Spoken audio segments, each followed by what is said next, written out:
Meu nome é Luciano da Rosa, eu moro aqui, por exemplo, na região oeste da Bahia e nordeste do Goiás já há 40 anos, né, coisa.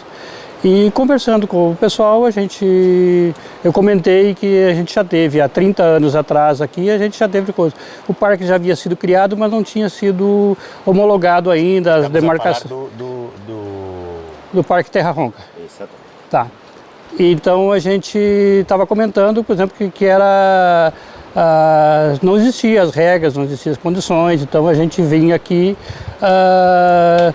o pessoal vinha com as famílias e coisa, tomar banho no rio, dentro da gruta, assava-se carne, trazia-se cerveja, refrigerante, muitos não recolhiam o seu lixo, coisa, então era uma coisa pública muito desorganizada, então a criação do parque veio para justamente melhorar isso, o pessoal levava os souvenirs embora, pedaço de rocha, de estalactite, de estalagmite, de coisa. Então catavam pedrinha na beira do rio, coisa, e então muita coisa pode ter sido perdida nesses anos todos antes da criação do parque. Então a gente acha que é muito bom hoje ter a questão organizada, sistematizada e coisa.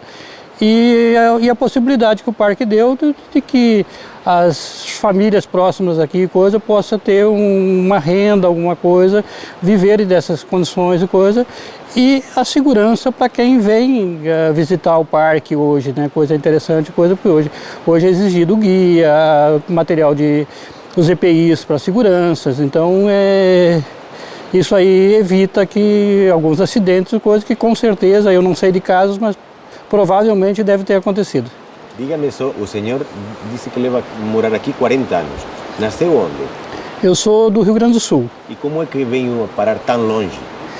A gente veio com esse boom da agricultura brasileira, que veio na década de 80, de desbravar o cerrado, coisa. Então a família, meu pai, coisa, a gente veio para a região aqui de Luiz Eduardo Magalhães, na época no oeste da Bahia, que fica aqui a 100 e poucos quilômetros daqui. E a gente veio e trabalha até hoje com esse ramo, com essa... Portanto, o senhor é proprietário de, vamos dizer, uma fazenda? Não, a gente trabalhei, hoje já não trabalho mais, mas trabalhei voltado à agricultura, coisa como técnico agrícola. Ou seja, prestador de serviços. Sim, tá? sim. Como técnico agrícola, como é que concibe agora o ponto que se tem chegado na exploração do cerrado, que durante muitos anos e atualmente ainda se considera a nova fronteira, não? Nova fronteira produtiva do agro no Brasil. Como encara isso com a ideia da preservação? Estamos numa reserva da biosfera que tem 24, 25 anos. A questão é o seguinte, essa batalha entre o homem e a natureza, infelizmente alguém acaba perdendo, alguém acaba tendo que cedendo, em alguns lugares a natureza, outros lugares o homem, por força da natureza, às vezes acontece. Então, você tem que... A preservação, quer dizer, existe hoje o Brasil, infelizmente, tem leis ambientais mais complexas que os outros países, principalmente, por exemplo, os países do norte, nenhum tem uma lei ambiental como o Brasil, tanto que se o europeu e o americano falar em desmatamento, eles têm que resolver o problema deles mais antigo do que o nosso.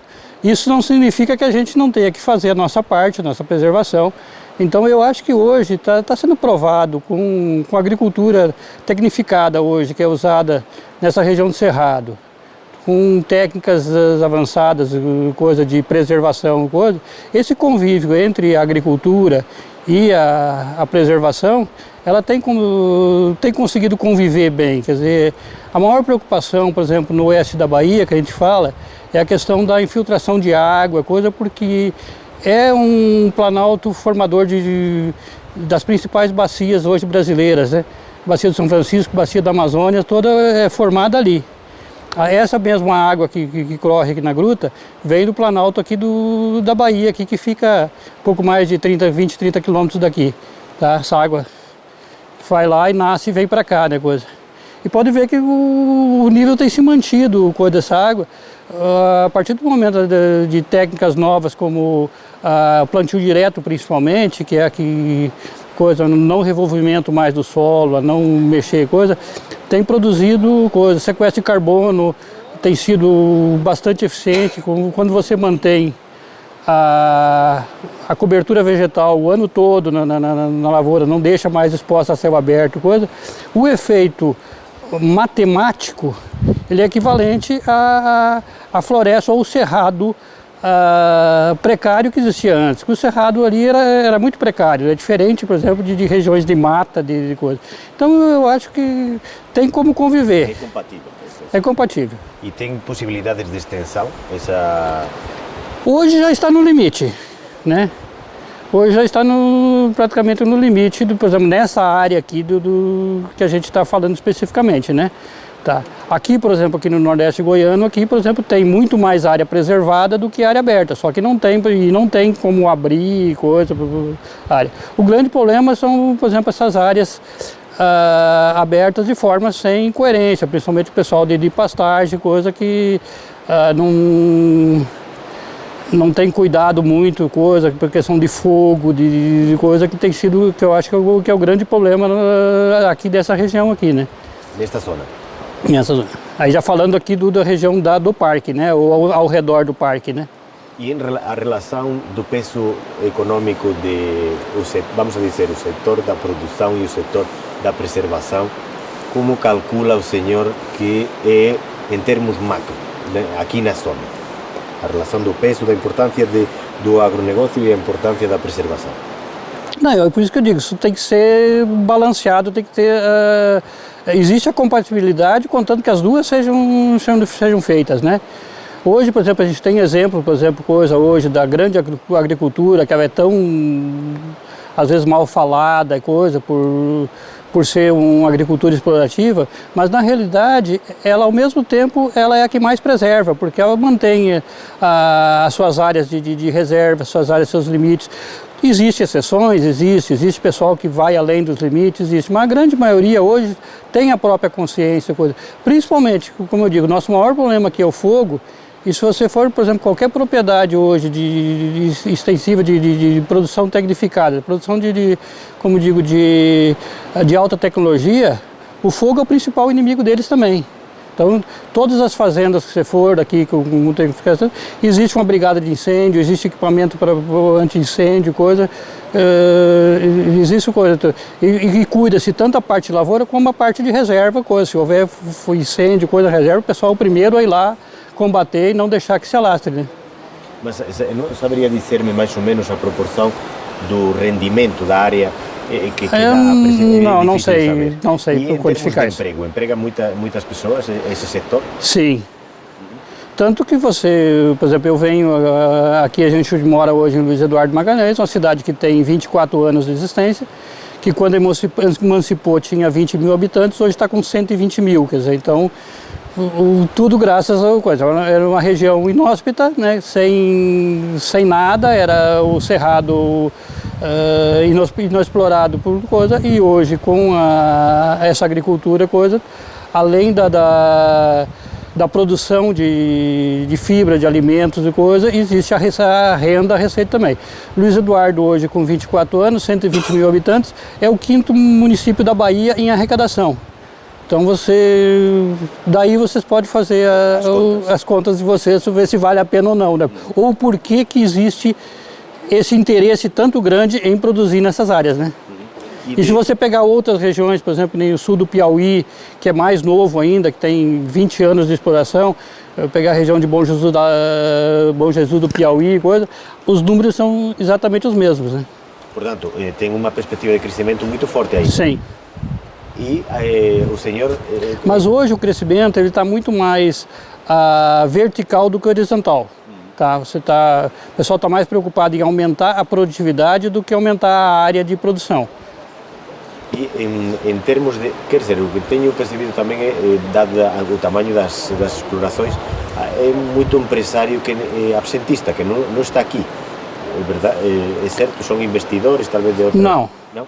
Não, a grande maioria, pelo menos na região que a gente está especificamente, a grande maioria são os próprios proprietários estão na propriedade. Hoje a maioria mora na propriedade. Hoje com as facilidades de tecnologia, de comunicação e coisa, o pessoal que morava na cidade e trabalhava, hoje passou a morar, residir na própria propriedade, coisa, porque fazer tudo de lá. Em termos de, por exemplo, em termos de...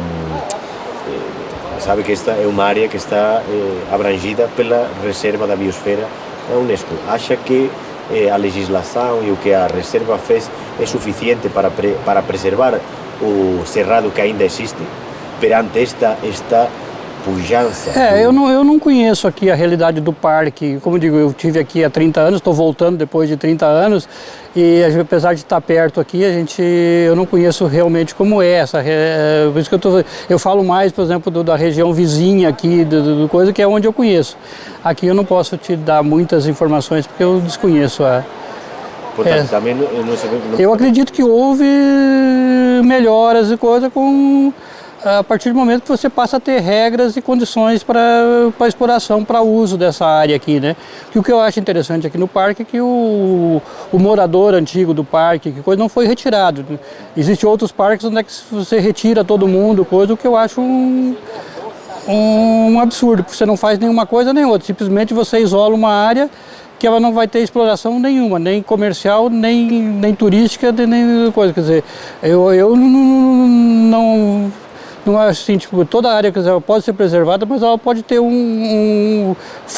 funcionar como geração de renda para as pessoas que moram na região, né? E acha que este modelo de desenvolvimento que conjuga essa preservação com ou seja, agronegócio, agroindústria, vamos a dizer, tem um reflexo no desenvolvimento das comunidades naturais daqui? Falava que a sua cidade passou de 20 a 120. Por isso que eu digo, mas por exemplo, apesar de ser regiões ser bem próximas aqui, né? Nós estamos na divisa do Goiás com a Bahia, a realidade da Bahia é uma, do Goiás é diferente, né? Pela condição geográfica, pela topografia da região, porque nós estamos numa região mais dobrada que não permite a agricultura mecanizada, né? Então, mas aí eu não posso, por exemplo, como é que está sendo feita essa exploração aqui, eu desconheço, não vou poder te dar essa informação. O que é o Cerrado para o senhor? O Cerrado eu continuo acreditando, por exemplo, naquela versão do coisa, quer dizer, hoje o Cerrado brasileiro, no caso, é a fonte de formação de água, né? É o nosso principal formador de água, porque a gente tem as principais bacias e coisas com as nascentes aqui nessa região, né? Então, mas como diz o seguinte, ele permite que você, com técnicas e condições adequadas, permite o convívio entre coisas. Não justifica você, como se nós voltássemos 40 anos atrás e dizer o seguinte, não pode explorar o Cerrado. Eu acho que o Brasil teria perdido muita coisa, né? E nós já vivemos num país subdesenvolvido e sem a agricultura tecnificada nós seríamos muito mais subdesenvolvidos, porque hoje quem mais gera tecnologia no país é a agricultura. Se você pegar o crescimento em termos de desenvolvimento de tecnologia, de máquinas, de equipamentos, de coisa, a agricultura brasileira é o único setor que não deve nada às grandes agriculturas do mundo, né? Nós estamos na ponta. Se a gente for pegar o automóvel, o carro brasileiro é uma carroça perto de um carro europeu, de um carro coreano, japonês, né? Se você pegar a tecnologia, por exemplo, de informática, de coisa, nós estamos no radinho a pilha ainda, né? Perto do coisa. Se você pegar, por exemplo, nós estamos numa região aqui turística, coisa, você não tem sinal de celular, você não tem internet, você não tem nada aqui, quer dizer, coisa não existe. Então, o Brasil continua, nós temos vários Brasis, né? E a agricultura, como digo, existe os desmantelos, existe as faltas e coisas, mas por outro lado trouxe uma parte de desenvolvimento e coisa, porque as coisas têm que andar balanceadas e coisa.